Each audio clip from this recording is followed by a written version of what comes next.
Kajian Kitab.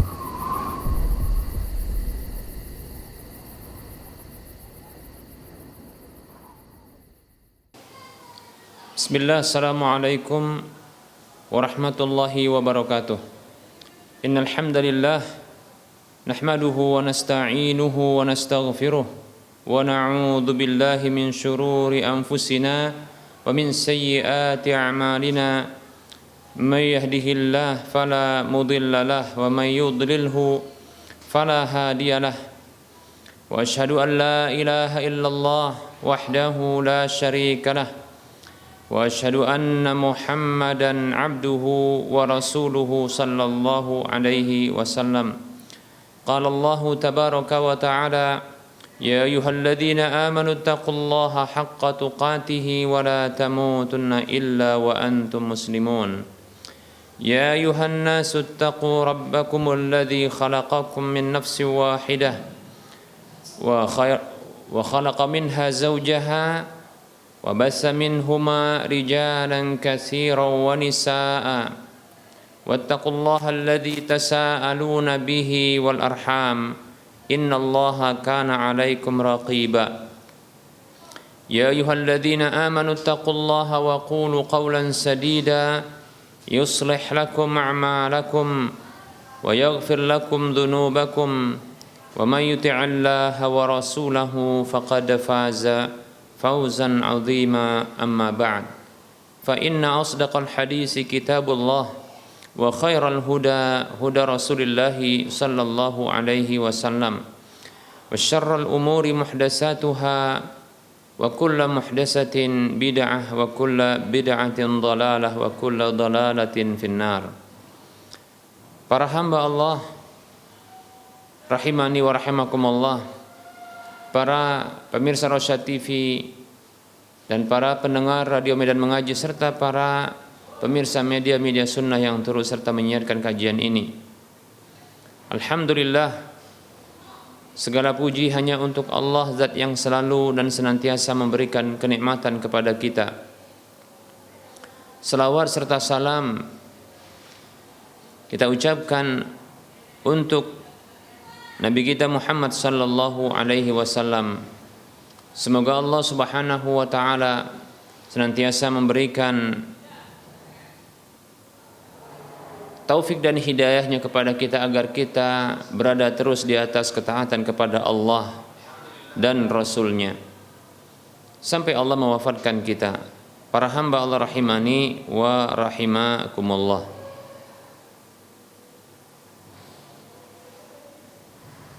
Teruntuk kepada para media yang telah atau turut serta menyiarkan kajian ini, kami ucapkan syukran jazilan wa jazakumullahu khaira. Semoga Allah Subhanahu wa taala senantiasa memberikan kebaikan kepada antum semua. Baik para hamba Allah rahimani wa rahimakumullah, kita akan lanjutkan pembahasan kitab Minhajul Muslim dalam bab adab, dan kita masih melanjutkan tentang adab berpakaian. Baik para hamba Allah rahimani wa rahimakumullah,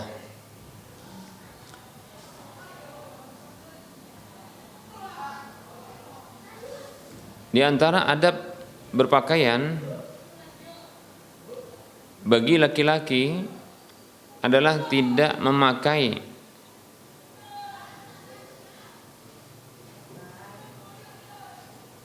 cincin dari emas. Mengapa ini dimasukkan ke dalam adab dalam berpakaian? Karena emas ini sesuatu yang dipakai, yang dikenakan dan digunakan. Dan emas ini sebagai perhiasan penyempurna ya bagi pakaian tersebut. Baik para hamba Allah rahimani wa rahimakumullah. Nah, ini didasarkan kepada hadis Nabi sallallahu alaihi wasallam yang beliau bersabda tentang emas dan sutra. Rasulullah sallallahu alaihi wasallam beliau bersabda, inna hadaini haramun ala dzukuri ummati.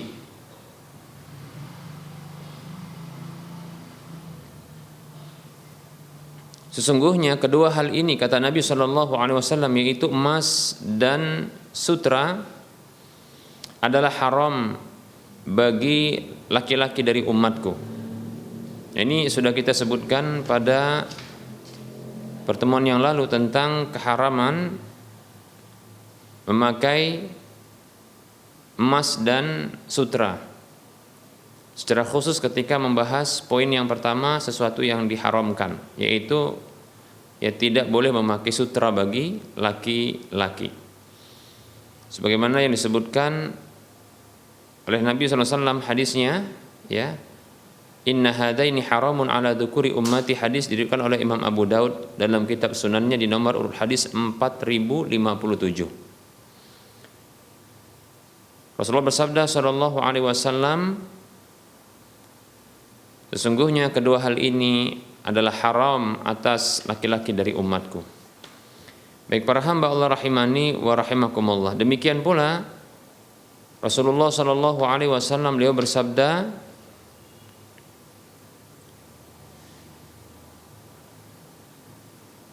hurrima libasul hariri wadh-dhahabi ala dzukuri ummati wa uhilla linisaihim.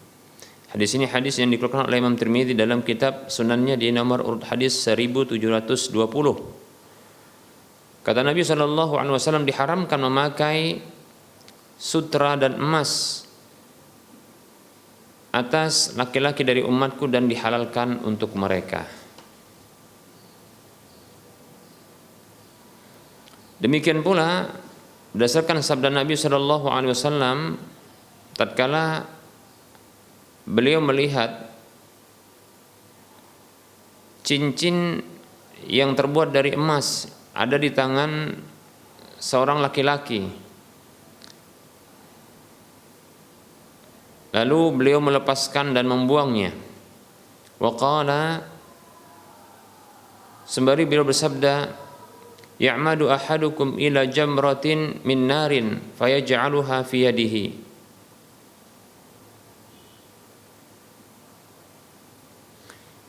Salah seorang di antara kalian menyengaja atau salah seorang di antara kalian menuju kepada bara dari api neraka, lalu ia letakkan bara tersebut di tangannya. Seolah-olah beliau ya ini menegur orang tersebut.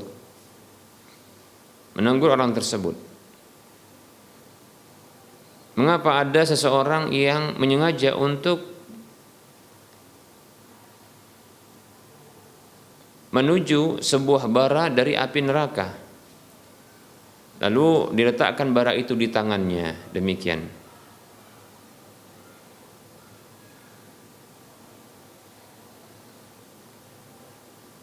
Lalu ada yang berkata kepada laki-laki yang sudah dibuang cincin tersebut dari tangannya setelah kepergian Nabi SAW, setelah berlalunya Rasulullah SAW, dikatakan kepadanya, khudh khatamaka intafi' bihi, ambillah cincinmu itu lalu manfaatkanlah. Maksudnya digunakan bukan untuk dipakai, tapi bisa untuk dijual belikan. Faqala, maka orang tadi mengatakan kepada orang yang menyatakan, yang memerintahkannya untuk mengambil cincin tersebut, la wallahi, tidak demi Allah, la akhudhuhu abadan, aku tidak akan mengambilnya selamanya. Wa qad tarahahu Rasulullah sallallahu alaihi wasallam, sementara Rasulullah sallallahu alaihi wasallam sudah membuangnya. Demikian. Hadis ini hadis yang dikeluarkan oleh Imam Muslim. Baik para hamba Allah rahimani wa rahimakumullah.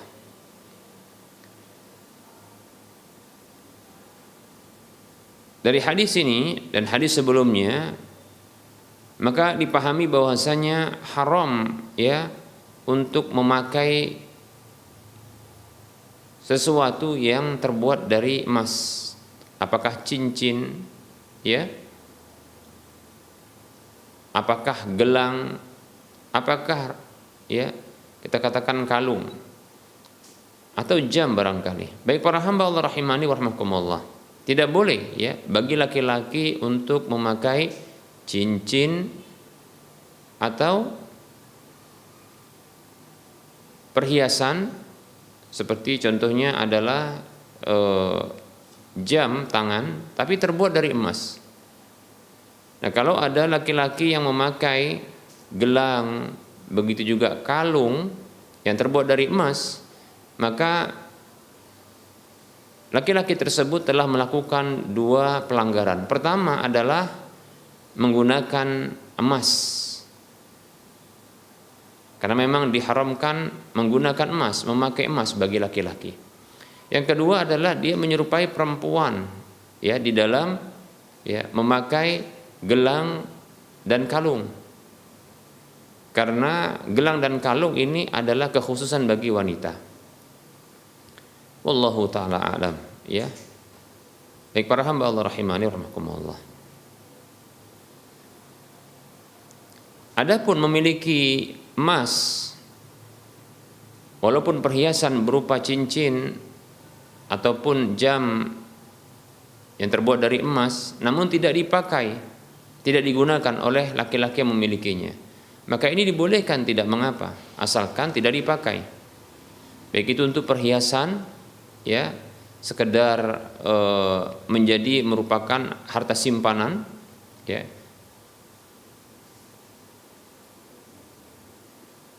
atau cincin tersebut atau jam tersebut ini akan diberikan kepada mungkin istri atau calon istrinya, demikian. Maka tidak mengapa ya dia miliki, asalkan dia tidak menggunakannya, demikian.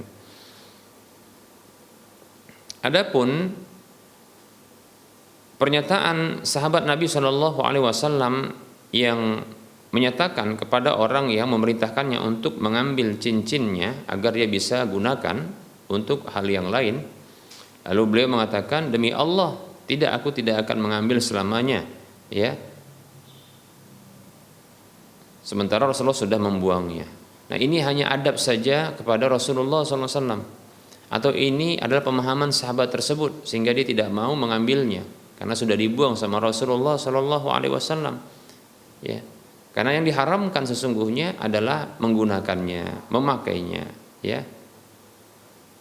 Sebagaimana yang sudah kita sebutkan hadisnya, Nabi SAW bersabda, hurrima libasul hariri wa dhahbi ala dhukuri ummati wa uhilla linisaihim ya, hadis riwayat Tirmidzi. Diharamkan memakai sutra dan emas atas laki-laki dari umatku dan dihalalkan untuk wanita mereka. Baik para hamba Allah rahimani wa rahimakumullah. Jadi haramnya ya, haramnya emas itu, haramnya ya sutra itu hanya bagi laki-laki saja. Itu pun ketika digunakan ya. Keharaman tersebut ketika digunakan. Adapun ya sebagai aset atau kepemilikan ya, aset kepemilikan atau kita katakan ini dimiliki, dibeli ya, bukan untuk digunakannya tapi akan diberikan hadiah untuk istri atau calon istrinya, maka tidak mengapa. Wallahu ta'ala alam. Berikutnya para hamba Allah rahimani wa rahimakumullah. Adab berpakaian atau mengenakan sesuatu adalah berikutnya, tidak mengapa bagi seorang laki-laki muslim untuk memakai cincin yang terbuat dari perak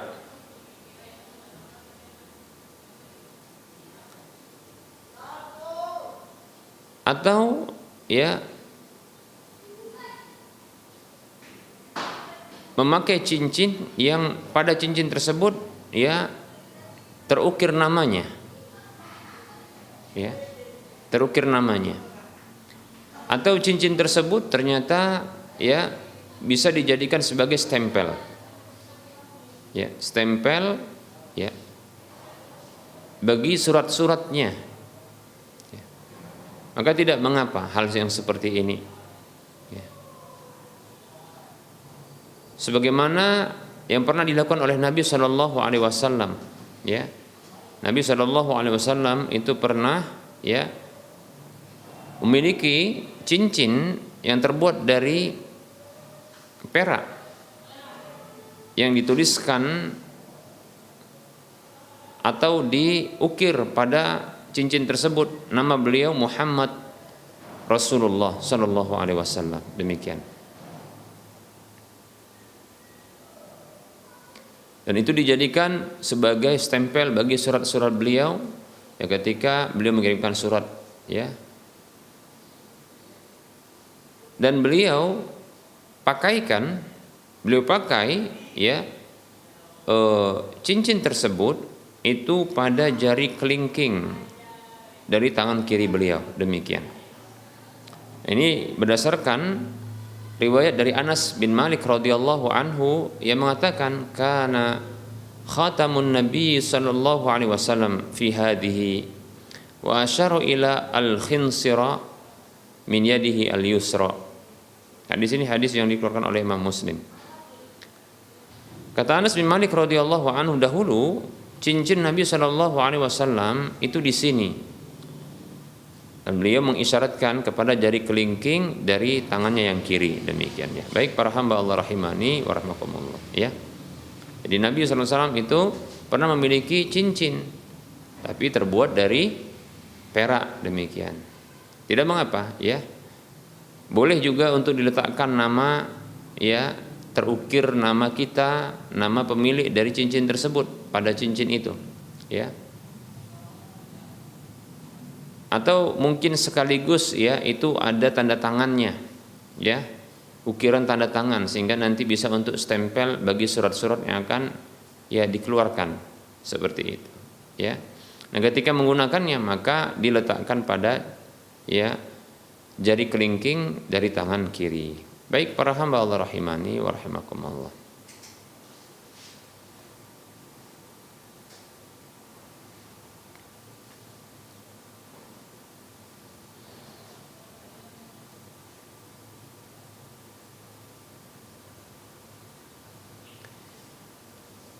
Baik para hamba Allah rahimani wa rahimakumullah. Barangkali ini materi yang bisa kita sampaikan pada pertemuan kali ini. Kita mencoba untuk menjawab pertanyaan yang sudah masuk ya. Bagi para pemirsa, para hadirin ya sekalian yang ingin berinteraktif ya, yang ingin berinteraktif, silakan hubungi nomor layanan kami 08 12 12 12 8834 atau di nomor yang sama ya bisa dilayangkan pertanyaan tulisan ya lewat chatting WhatsApp. Baik para hamba Allah rahimani wa rahimakumullah.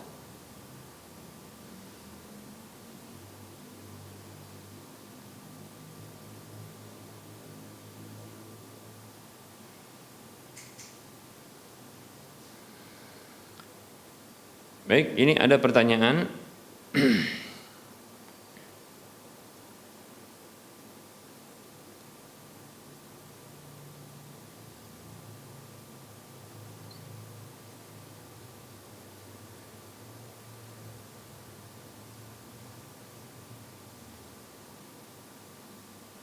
Ada pertanyaan seputar rumah tangga.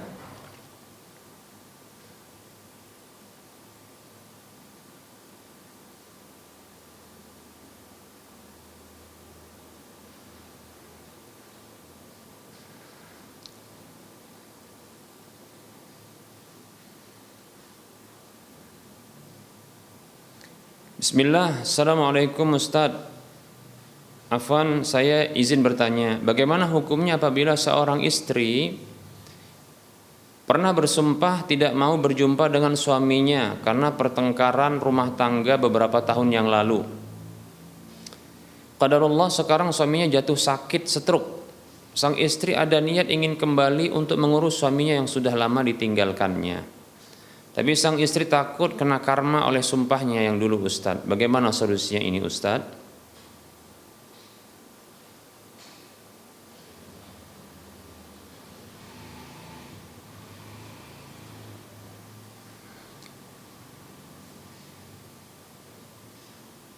Waalaikumsalam warahmatullahi wabarakatuh.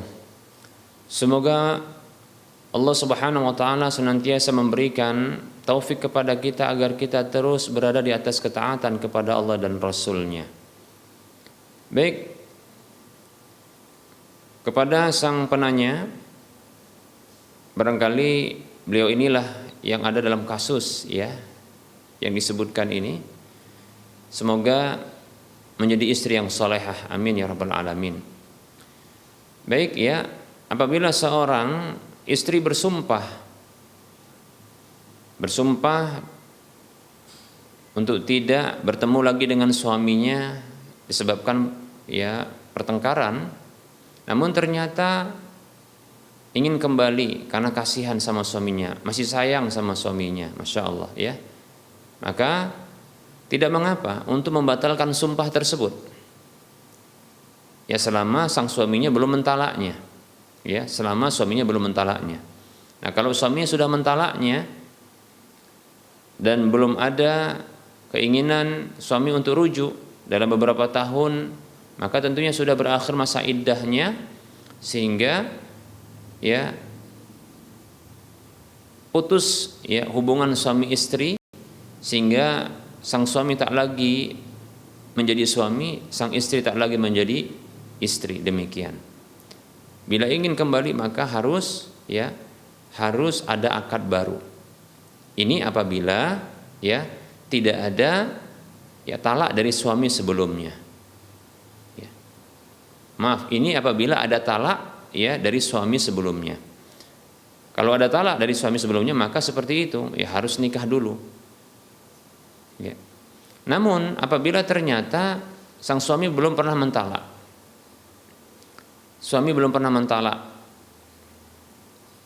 dan itu diketahui oleh sang istri, dan istri ini ingin kembali kepada suaminya, merawat suaminya, karena masih ada sayang sama suaminya, ya.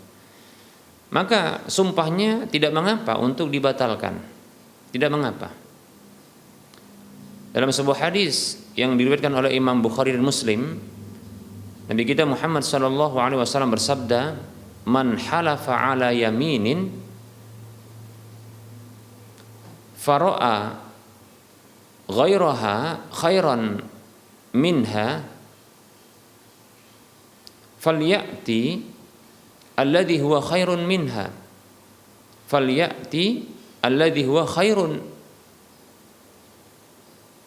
wal yukaffir an yaminihi," atau kama qala sallallahu alaihi wasallam. Kata Nabi sallallahu alaihi wasallam, siapa saja yang bersumpah untuk sebuah sumpah lalu dia melihat hal yang lain itu lebih baik darinya, maka hendaklah dia mendatangi atau melakukan sesuatu yang lebih baik tersebut, dan hendaklah dia ya melakukan ya tebusan dari sumpahnya, demikian. Baik ya, ini perintah Nabi Shallallahu Alaihi Wasallam, atau ini petunjuk Nabi Shallallahu Alaihi Wasallam, ya. Dan saya pun melihat ya kembali kepada sang suami untuk merawat suami itu sebuah kebaikan. Ya, untuk berbenah bagi sang istri untuk menjadi istri yang salehah bagi suaminya. Demikian, ya. Ini lebih baik daripada tidak merawat suaminya, demikian ya. Apalagi sudah ada pernah cinta, demikian. Maka silahkan ya batalkan sumpahnya. Hanya saja kata Nabi, wal yukaffir an yaminihi, dan hendaklah dia melakukan tebusan dari sumpahnya. Apa itu tebusan sumpah? Disebutkan dalam surah Al-Maidah ayat 89 tentang tebusan sumpah, yaitu melakukan salah satu dari tiga hal.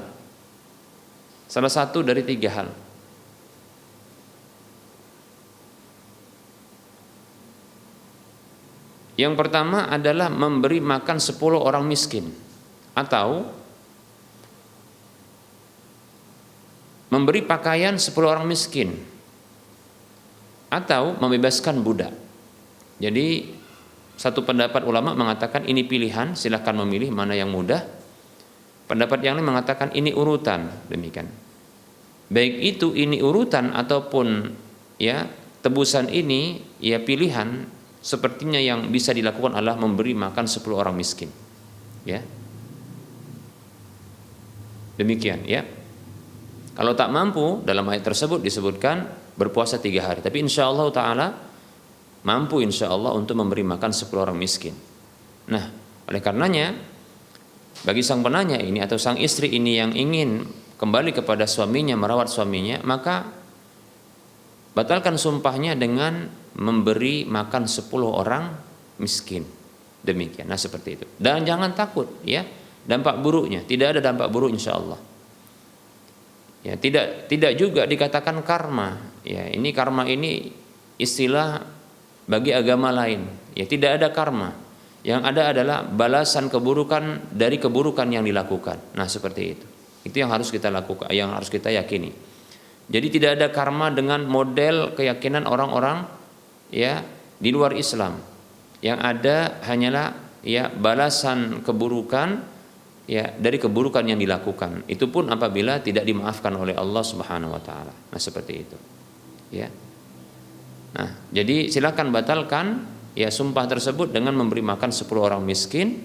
Nah, setelah itu silahkan kembali kepada sang suaminya. Ya. Untuk merawat suaminya. Semoga ya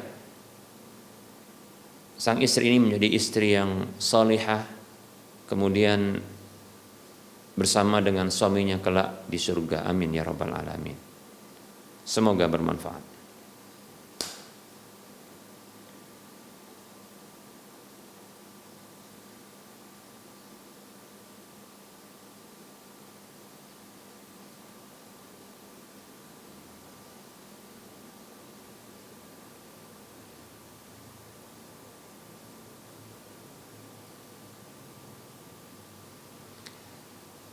Ada pertanyaan,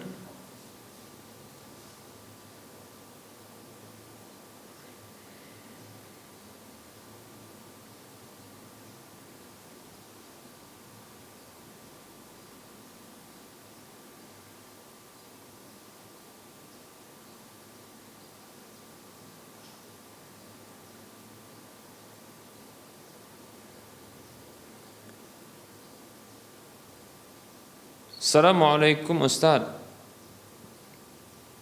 semoga Allah menjaga antum dan keluarga. Izin bertanya, saya bekerja di sebuah lembaga yang dimana rincian gaji sudah diberikan di awal sebagai kesepakatan. Namun kenyataan di lapangan yang kami terima tidak sesuai dengan saat di awal. Selisih 30 sampai 50 ribu. Bahkan yang terakhir saya terima selisih sampai 300 ribu tanpa kesepakatan ulang dilakukan. Ya, dan ini sepihak dilakukan ya dengan alasan kebijakan baru. Saya pun sudah melakukan cross check mengenai kekurangan dari jumlah yang saya terima. Dan dijawab itu kebijakan baru yang sebelumnya tidak diberitahukan. Bagaimana status dari perniagaan jasa saya yang dilakukan oleh lembaga tersebut? Apakah saya dizalimi atau memang sebuah lembaga bisa mengatur kebijakan tanpa kesepakatan terlebih dahulu? Syukran jazakallahu khairah.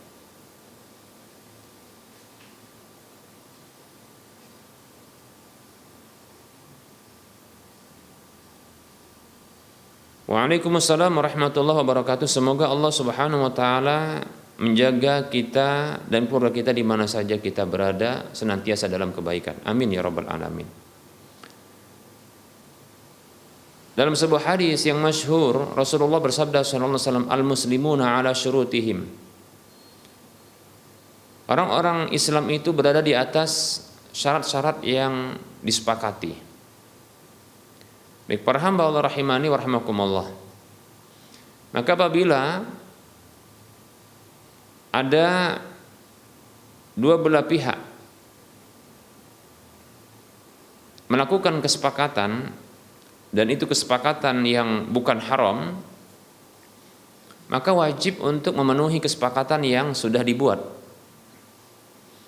Apabila ingin dibuat kebijakan baru, maka harus berdasarkan kesepakatan baru. Lebih-lebih ya dalam hal kerja, ya dalam hal kerja, di mana di situ ada hak dan kewajiban, ya. Apabila disepakati dengan sebuah pekerjaan, lalu ditetapkan dan disepakati dengan gaji tertentu, dengan jumlah dan nominal tertentu, namun dalam masa kerja yang belum berakhir kesepakatan tersebut terjadi pengurangan gaji sementara pekerjaan tetap, maka yang melakukan pelanggaran terhadap kesepakatan adalah pihak penggaji atau pihak pemberi pekerjaan, ya, atau pihak yang mempekerjakan. Nah, ini tidak boleh. Ini merupakan bentuk kedzaliman tentunya, ya. Dan berhati-hati ya mendolimi hak seorang muslim. Nah, kalau seandainya pun ingin membuat kebijakan baru dengan mengurangi gaji, ya, maka hendaknya dibicarakan, disampaikan, dimintakan kerelaan. Nah, seperti itu, ya. Dimintakan kerelaan.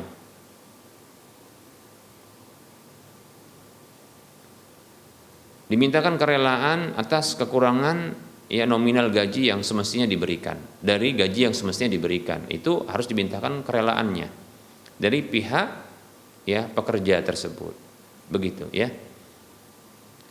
Bisa disebutkan dengan alasan tertentu, bukan kebijakan baru. Nah, kalau kebijakan baru kita katakan ini merupakan bentuk apa? Ya, bentuk kesewenang-wenangan, kita katakan tidak boleh. Kenapa? Karena pekerja itu sesungguhnya kita sedang membayar jasanya. Membayar jasanya ya dengan gaji yang sudah disepakati. Nah, apabila dikurangi itu kedzaliman, ya. Pekerjaan masih tetap sama, ya. Namun gaji ternyata kurang dari yang semestinya diberikan untuknya.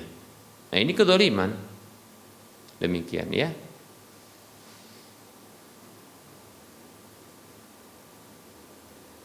Rasulullah bersabda sallallahu alaihi wasallam, "Adzulmu dzulumatun yaumal qiyamah." Kedzaliman itu adalah kegelapan-kegelapan pada hari kiamat. Dalam hadis yang lain Rasulullah bersabda sallallahu alaihi wasallam, "Man kanat lahu madlamatun li akhihi min 'irdihi aw syai'in minhu, falyatahallalhu minhu al-yauma qabla an la yakuna dinarun wala dirhamun." Siapa saja memiliki kedzaliman terhadap saudaranya, baik itu dari kehormatannya, berupa kehormatannya maupun ya apa saja seperti harta atau fisiknya yang dizalimi, maka mintalah halal kepadanya hari ini juga, sebelum tiba waktu tidak ada lagi dinar dan dirham. Kalau dia memiliki amal kebaikan, ya, maka akan diambil dari kebaikan tersebut sekadar kezaliman terhadap saudaranya.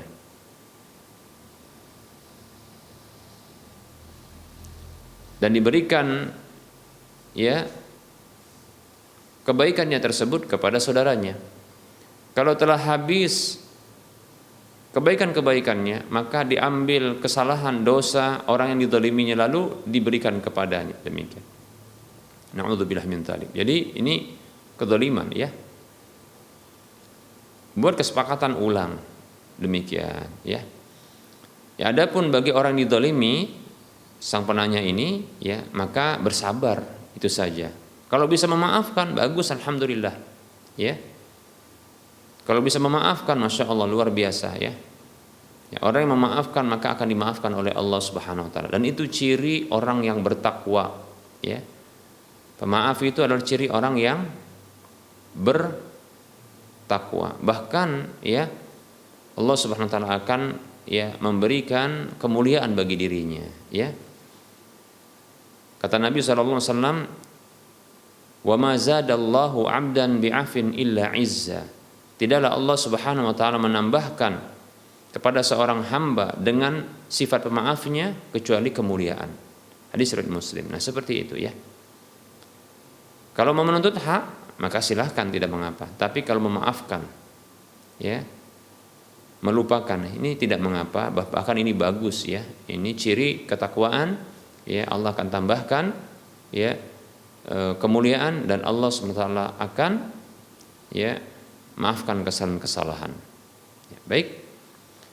Wallahu ta'ala a'lam.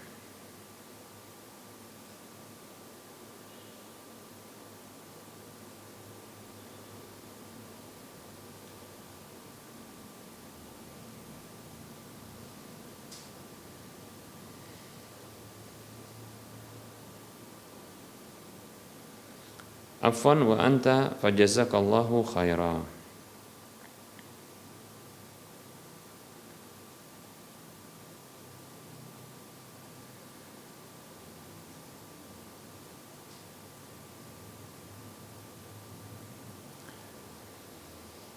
Ada pertanyaan, Assalamualaikum Ustadz, maaf mengganggu, apakah beda pahala yang didapat ketika kita berdonasi untuk pembangunan masjid antara memberikan uang cash atau dalam bentuk semen?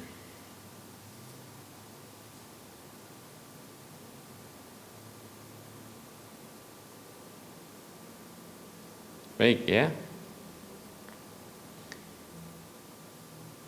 Waalaikumsalam warahmatullahi wabarakatuh.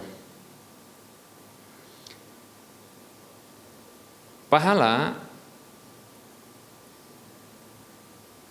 dalam donasi, pemberian kebaikan, maka ini bisa berbeda-beda, ya. Walaupun mungkin dengan jumlah yang sama, ya, di tempat yang sama, atau dengan cara yang sama, ya, itu bisa jadi berbeda pahalanya, kadar pahalanya. Itu disesuaikan dengan keikhlasan, ya. Semakin ikhlas maka semakin besar. Kemudian yang kedua, besarnya pahala bisa jadi dikarenakan, ya, ketepatan dengan petunjuk Nabi Shallallahu Alaihi Wasallam. Semakin tepat dengan petunjuk Nabi, ya, maka semakin besar pahalanya. Kemudian yang ketiga terkait dengan, ya, pemberian harta, yaitu dari sisi manfaatnya. Nah, semakin besar pahala itu apabila ternyata sesuatu yang diberikan itu lebih manfaat. Nah, seperti itu. Baik, ya. Nah, kalau ditanya ini, apakah uang cash itu lebih besar pahalanya atau beda pahalanya ketimbang semen yang diberikan, ya, maka tentunya ini, ya, dilihat, ya. Apabila diberikan uang cash dalam rangka ini barangkali untuk memudahkan panitia agar bisa mengarahkan dan menyalurkan, ya, uang tersebut kepada apa saja yang dibutuhkan.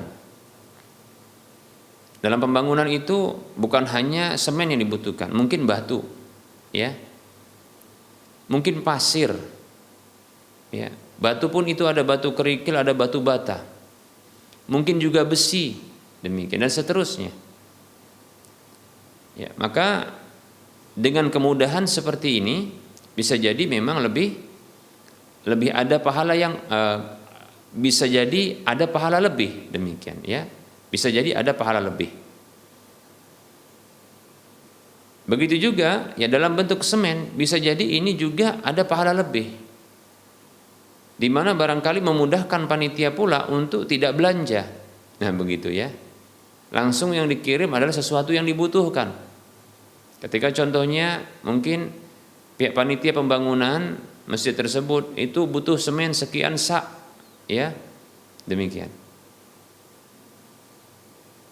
Kalau, ya, ingin transfer uang maka sekian, ya, nomor rekeningnya, ya, diberikan nomor rekeningnya.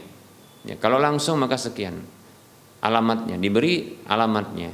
Maka tentunya dengan mendatangkan semen itu lebih mudah, ya, memberikan kemudahan, maka di sini ada pahala lebih, demikian, ya. Kalaulah dikirim berupa uang, ini panitia harus mengambil uang dulu, ya, kemudian belanja lagi. Nah, ini langsung semen yang datang. Nah, ini tentunya lebih, ya, lebih mudah, dan memudahkan saudara, maka ada pahala lebih. Nah, seperti itu ya. Jadi kalau kita katakan masing-masing ini punya kelebihan. Jadi kalau ditanya apakah bisa beda pahalanya, ya sangat mungkin ada bedanya. Ya. Cuma kadarnya berapa, bagaimana bentuknya, wallahu taala alam. Saya cuma bisa nyebutkan kelebihan masing-masingnya, ya. Sisi kelebihan masing-masingnya. Silahkan Anda yang ingin ya berdonasi itu memilih mana yang mudah, ya. Demikian. Wallahu taala a'lam.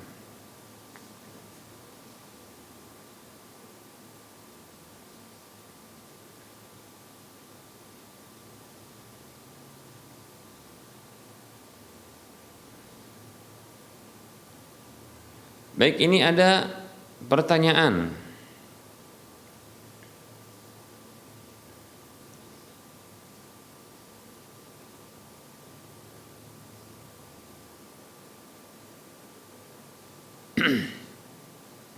Itu seputar tentang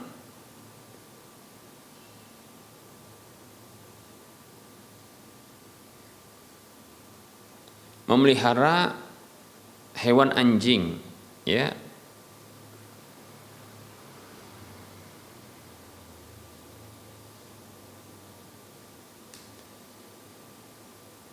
Baik, pertanyaannya adalah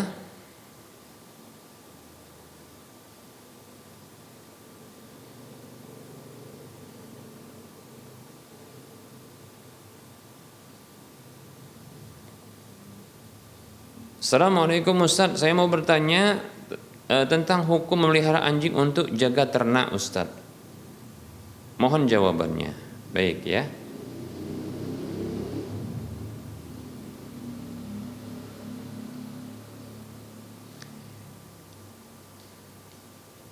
Waalaikumsalam warahmatullahi wabarakatuh.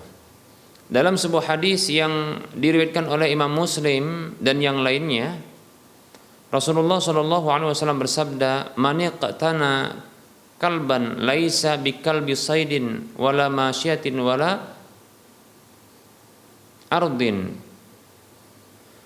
nuqisa min ajrihi qiratani kulla yaumin." Atau kama qala sallallahu alaihi wasallam. Kata Nabi sallallahu alaihi wasallam, siapa saja memelihara anjing yang bukan anjing berburu, bukan anjing penjaga hewan ternak, ya, bukan juga anjing penjaga lahan, maka berkurang dari pahalanya 2 qirat setiap harinya. Nuqisa min ajrihi qiratani kulla yaumin. Berkurang dari pahalanya 2 qirat setiap harinya. Apa itu 2 qirat? Dalam hadis yang lain pernah ditanyakan kepada Nabi sallallahu alaihi wasallam, "Wa mal qiratani ya Rasulullah?" Apa itu 2 qirat? Mislul jabalainil azimain, seperti 2 gunung yang besar. Jadi setiap hari orang yang memelihara anjing yang bukan anjing berburu, bukan anjing penjaga hewan ternak, bukan anjing penjaga lahan, ya, maka berkurang pahalanya sebesar 2 gunung setiap harinya. Masya Allah, rugi banget ya, seperti itu. Nah, kalau seandainya ya punya anjing ya untuk jaga hewan ternak, maka ini boleh insya Allah berdasarkan hadis yang sudah kita sebutkan. Hanya saja ya dinasihatkan untuk tidak memasukkan anjing tersebut ke dalam rumah. Ketika barangkali hewan-hewan ternak itu sudah diinapkan, dimasukkan ke kandangnya, ya, maka jangan masukkan anjing itu ke dalam rumah atau dia ada di pekarangan rumah. Tapi biarkan anjing tersebut ya ada di sekitar ya hewan ternak tersebut, ya, untuk menjaga hewan ternak. Nah, kalau dia diletakkan di rumah maka ada bahayanya. Dalam hadis Nabi sallallahu alaihi wasallam bersabda, "Innal malaikata la tadkhulu baitan fihi suratun wala kalbun." Atau kama qala sallallahu alaihi wasallam. Sesungguhnya para malaikat, itu malaikat rahmat maksudnya, tidak akan masuk ke dalam rumah yang di dalamnya ada gambar makhluk bernyawa dan ada anjingnya, demikian ya. Maksud dari malaikat yang tidak masuk ke dalam rumah yang ada anjing dan makhluk bernyawanya adalah malaikat-malaikat yang membawa rahmat. Adapun malaikat ya pengiring roh atau malaikat maut, maka ini tidaklah terhalang. Ya, jangankan manusia ya, bahkan anjing tersebut aja bisa dicabut nyawanya oleh malaikat maut tersebut. Ya, demikian ya. Wallahu taala a'lam. Baik para hamba Allah rahimani wa rahimakumullah.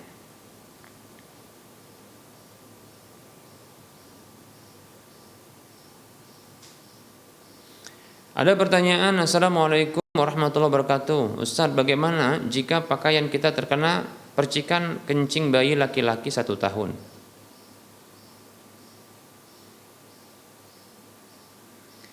Waalaikumsalam warahmatullahi wabarakatuh. Maka dilihat ya, apakah bayi laki-laki tersebut itu sudah ya mengkonsumsi makanan yang lain selain ASI ataukah masih ASI saja. Kalau masih ASI saja, maka percikan ya air seni bayi laki-laki tersebut itu cukup untuk diciprati dengan air pada tempat yang kena air seninya. Namun apabila dia sudah makan makanan yang lain, maka ketika itu dibilas ya, dicuci ya, dialirkan air pada tempat yang terkena air seninya, demikian. Dia dihukumi seperti ya air seni orang dewasa. Nabi SAW bersabda, yughsalu min baulil jariyati wa yurashu min baulil ghulami. Atau kama qala sallallahu alaihi wasallam. Dicuci dari air seni bayi perempuan dan diciprati. Dicuci itu maksudnya adalah pada tempat yang kena najis itu dialirkan air lalu diperas gitu ya. Dicuci ya dari air seni bayi perempuan dan diciprati, sekedar dicipratkan pada yang kena ya dari air seni bayi laki-laki, demikian. Yaitu bayi laki-laki yang hanya mengkonsumsi ASI saja. Wallahu taala a'lam. Baik para hamba Allah rahimani wa rahimakumullah.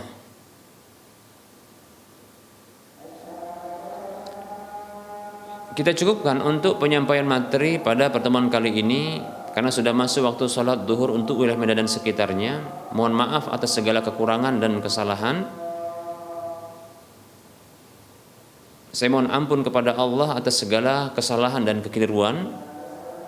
Kebenaran itu datang dari Allah, maka ambillah. Kekurangan dan kesalahan serta kekeliruan itu datang dari saya pribadi dan bisikan syaitan, maka tinggalkanlah dan maafkanlah.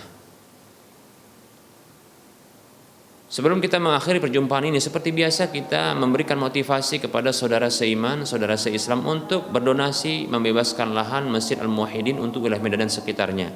Kekurangan dana kita sekitar 1,4 sekian miliar rupiah.